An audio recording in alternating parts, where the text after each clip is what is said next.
electrical utilities with a labor force of 13,000. In a short time, Armenia established scores of research institutes and production facilities. 3 decades later, the sphere employed 100,000 workers, engineers and scientists. Armenia, making up 1% of the total population of the USSR, held the 3rd place in the output after Russia and Ukraine, over 2 billion rubles worth electrical equipment, making a profit of 150 million. Когда он приезжал в Армению и отправлялся в Карабах, свое родное село, обязательно Iosifyan had done a lot for Armenian Karabakh. When visiting his native village, he always brought trucks with electrical appliances and equipment along with him as a present to school and colleges. школам и техникумам, которые были в Карабахе. Unlike other compatriots working in Moscow who were trying to conceal their Armenian descent, Iosifyan held it as a priority. Talking to different ministries, he emphasized that it was his homeland and they had to help. All scientific and industrial activities in Armenia were directed and realized by Andranik Iosifyan and his personal involvement.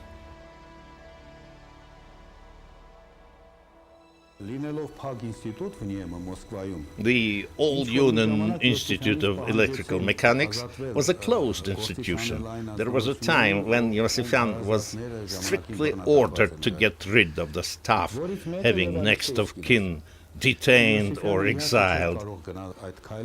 One of those was Vadim Alexeyevsky. He arranged his transfer from Moscow to Armenia as chief engineer of the plant, which stipulated the development of the Armenian electrical industry and training of the young engineers.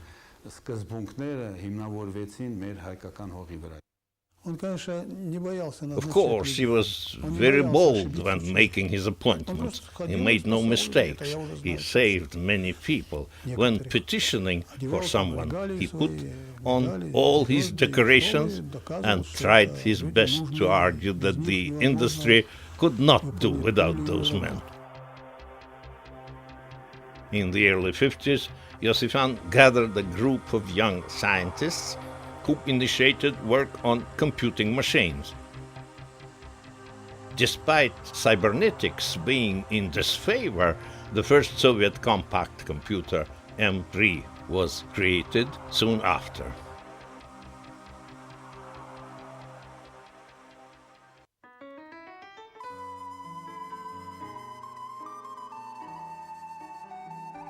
Iosifyan laid the foundation of a new promising trend of science. The Institute of Mathematical Machines was established. It was one of the largest R&D units in Armenia. The institute developed and produced computers that had to control the manufacturing processes. Iosifyan suggested that the first director of the institute would be Sergei Mergelyan, who at 21 was Doctor of Science, at 24 winner of State Prize, and at 28 he got the rank of academician.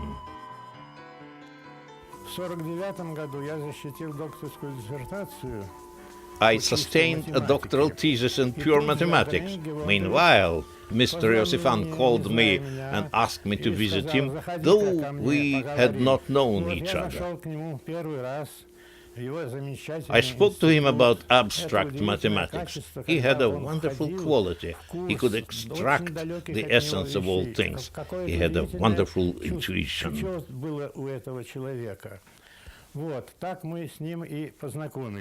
Later they established the Research Institute of Mathematical Machines.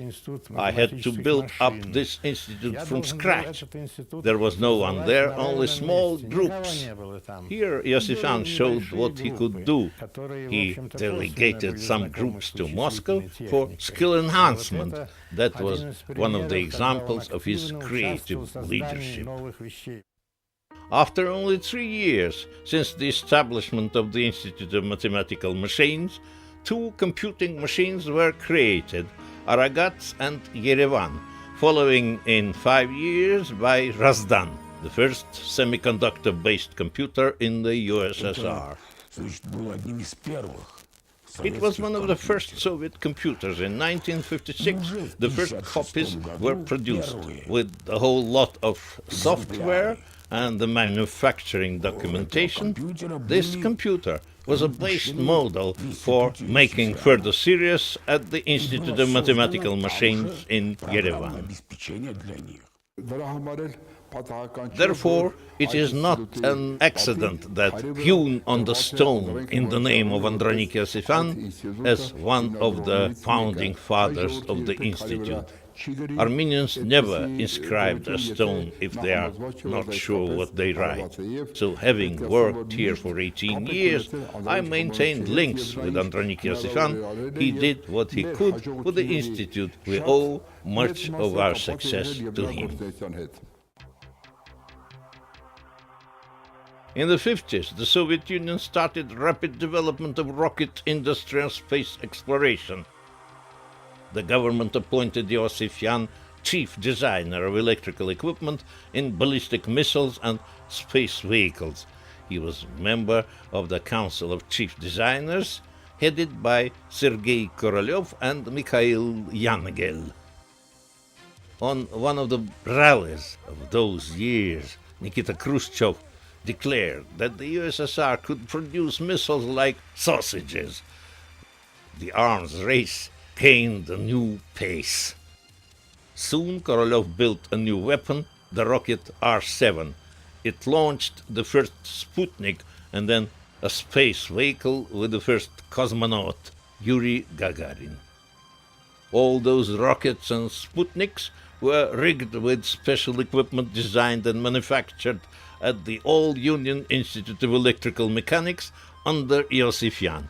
All that work was awarded in 1961 by the Gold Star of the Hero of Socialist Labor. However, to the general public, the name of Iosifyan had yet to be disclosed. Это было закрытое звание. Эти награды не публиковались. Они не делали их популярными. Those honors and recognition were undercover. Everything in the Soviet Union was classified. Iosifyan was concerned about many Armenian scientists, especially those working in the defense industries. Many were doing heroic work and made important discoveries, but remained unknown, and after the demise of the USSR, their names were forgotten, like the name of Andranik Iosifyan.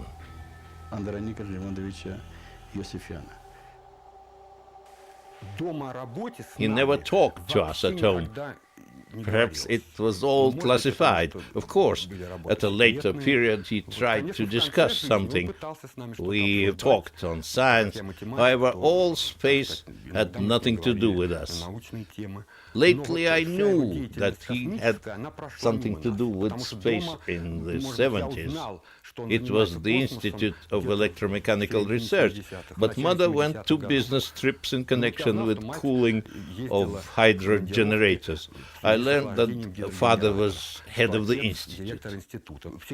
There was always talk at home about some testing. They ran out in the dead of night for the testing. The institute was there next door, but I never knew the specific things. Only later I did.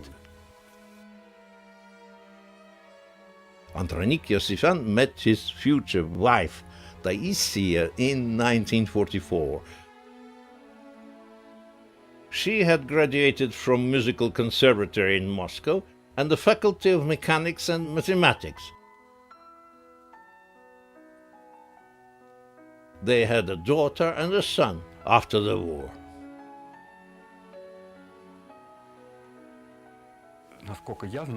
As far as I know, they met at the workplace. She never talked about it, but everything is clear. At that time, everyone was in love with him, but he chose her and was not mistaken. She served him with loyalty and self-renouncement. When she retired, she dedicated her life to him entirely.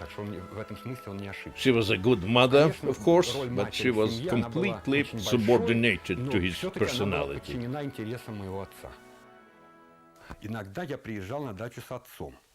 When I came to the country house with my father, he told me fantastic stories that were outrageously interesting. I cannot remember what it all was about, only it was outstanding. And his friend Kazantsev was a science fiction writer. I was indeed a lucky dog, and I could have had that experience and heard all those stories. They had quite an elevated social status, while inside they were modest people. They did not want their children to stand out, therefore the upbringing was rather severe. The wishes of the children did not count. When something went wrong at school, they always took side of the teachers, whether they were right or not. It was all going on until the end of school. He thought that the socialist system had advantages over capitalism, while we thought quite the contrary. Father was enraged.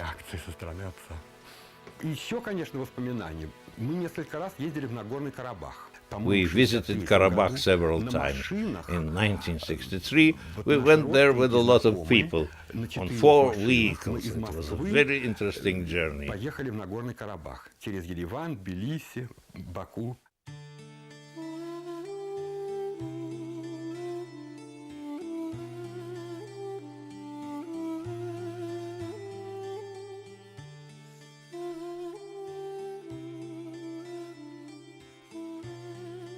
His native Karabakh and his village were also a source of inspiration to Iosifyan.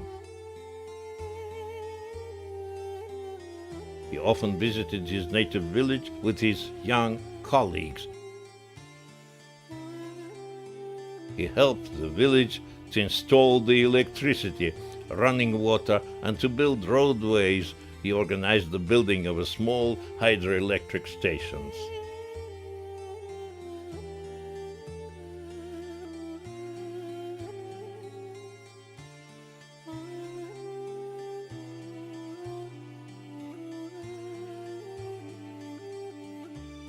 Հայրենական պատերազմում արվերջանում Andranik Iosifyan լաուրյանց Ստալինսկի պրեմիան տալիս։ After the war, Iosifyan became a Stalin Prize winner and being very patriotic. He bought a truck and sent it to the village. Then he organized the building of a hydropower station for the first time in Karabakh. Being head of an important institution, he solicited the building of a workshop in the village, took part in haymaking, and lectured the villagers on space and science. I was 17 when I heard Iosifyan talk on science. It was in the 50s. Many young people from rural areas went to large cities to study. They received the message and the impetus for education and knowledge. Now our village school carries the name of this great teacher.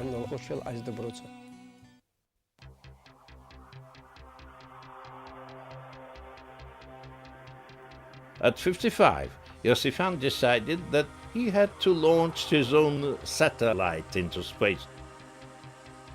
Those old satellites were too bulky, weighing up to 20 tons.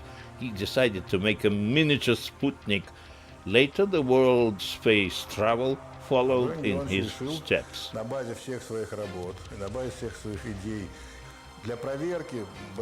Virtually in 1960, after all those years of working with different designers, Iosifyan started building his own Sputnik.